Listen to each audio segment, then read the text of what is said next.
Hi everybody, I'm Bill Whittle and this is The Firewall.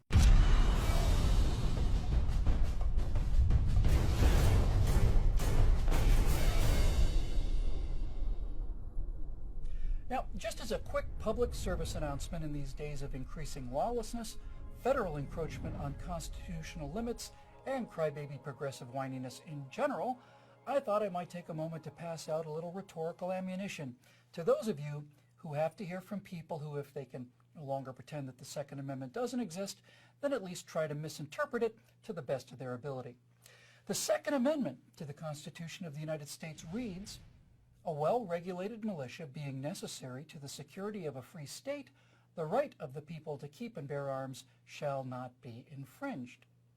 Now, progressives read this and say that only those people in a well-regulated militia have the right to keep and bear arms. Let's find out why this is utter nonsense, shall we? Now, over at the Constitution Society, author J. Neil Schulman conducted a remarkable exercise. He sent the text of the Second Amendment not to a lawyer, but to an expert on the English language.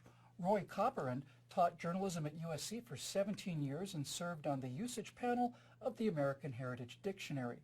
Merriam-Webster's dictionary frequently cites him as an expert on American English usage.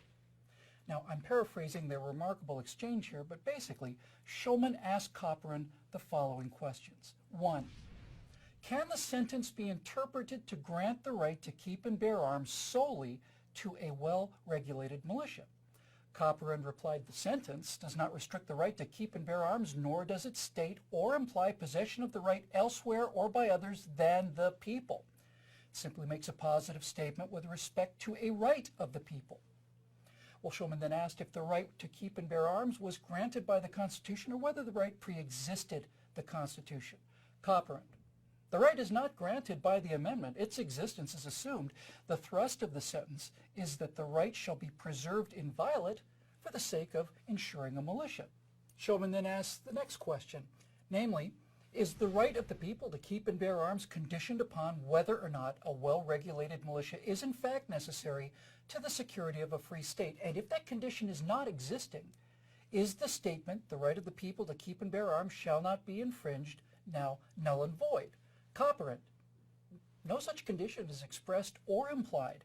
The right to keep and bear arms is not said by the amendment to depend on the existence of a militia. The right to keep and bear arms is deemed unconditional by the entire sentence. Schulman concludes the exchange with an example even a progressive could understand. He sent Mr. Copperand a precisely grammatically identical sentence, which was, "A well-schooled electorate being necessary to the security of a free state, the right of the people to keep and read books shall not be infringed." Does that mean, he asked, that only a well-schooled electorate, high school graduates let's say, are the only ones with the right to keep and read books? To which Mr. Copperand replied, there's nothing in your sentence that either indicates or implies the possibility of a restricted interpretation. So, what does the Second Amendment actually say, according to an expert on the American usage of the English language? Well, 1, a well-regulated militia is one of the nice things that an armed population can provide, but it's not the only thing, and it's not the reason to arm the people. 2, the right to keep and bear arms is reserved to the people, not to the militia. This makes sense when you think about it, because a militia is a group of citizens who bring their own weapons with them. That's why the amendment says that the people can not only bear arms, they can keep them at home where they live. And third, the right of the people to be armed is not even granted by the Second Amendment. That right is inherent in the people. And the Second Amendment says that the government cannot infringe upon that pre-existing right. Now finally, you might hear progressives say, well, that was written back in the days of flintlock muskets. They never would have approved of such a thing in the days of automatic weapons. Why not?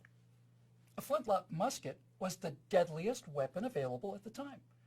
Why didn't they limit their definition of arms to pointy sticks?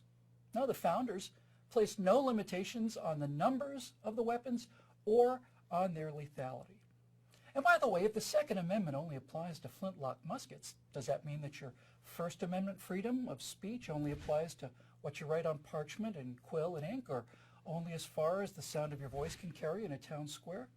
Well, of course not. You know why? Because that would be ridiculous. Please subscribe to our YouTube channel and be sure to visit us at truthrevolt.org.